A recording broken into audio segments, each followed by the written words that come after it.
The Newfoundland Symphony Orchestra is getting in on the action for a new show called Heroes and Villains.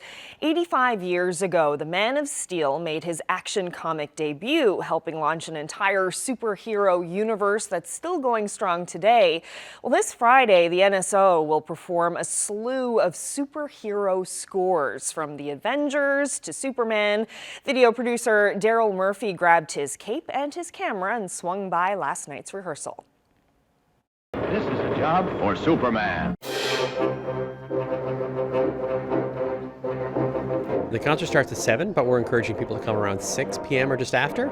On the upper concourse of the Arts and Culture Center, we're going to have costume contest. We're going to have 15 cosplayers from Sci-Fi on the Rock dressed in superhero costumes. People can get their pictures taken and meet and greet with some of the superheroes. So it's going to be a great family time. The concert's only about an hour and 20 minutes or so. So at 7 o'clock start, it won't be a late night, so you can bring the entire family. And kids can get in for $10 if they're with an adult. Superhero film music now is quite similar in some respects to some of our classical music, because there are fantastic composers and composers who write for orchestra too. I'm thinking of John Williams and Danny Elfman. Both of them will be featured in this concert. And the scores, the writing is just incredible. Very challenging for the orchestra, but that makes it very interesting for a lighter family type of concert for us. We're still staying in with repertoire that's fun to play. Try watching a movie at home or even a TV show and turn off the sound and the soundtrack, and you'll see it's quite a different experience. If you start listening to the music in movies, you'll see how it follows the atmospheres the film directors wanted to create. This story was actually written 3 years ago, just before the pandemic. We were supposed to do it in 2020. And the story is basically a group of 4 children who are hanging out with their babysitter. They decide to play superheroes. And then, of course, as their imagination comes to life, the audience experiences what they're going through. There's a supervillain whose name is Cubicle, whose mission is to annihilate the arts from the city, including music and, of course, the symphony.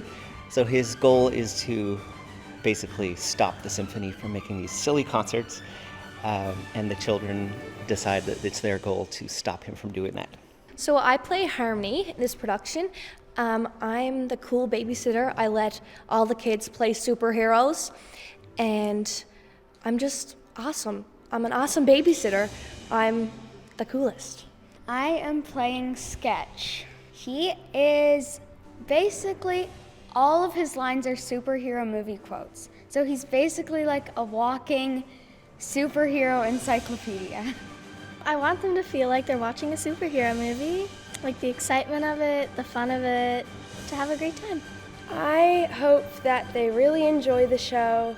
I hope they I hope they feel the magic of the symphony and what we're doing. In regards to superheroes and music, what is it about superhero music that people gravitate towards?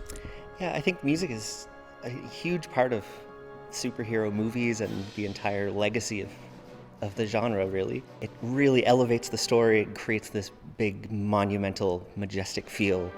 It enhances the villains with, very dark music and dissonance, and I think music's an incredibly huge part of the success of those movies. It's a really accessible night for people that may have never been to the NSO before, something that everyone can enjoy and really dip their toe in, maybe, to experience an orchestra concert.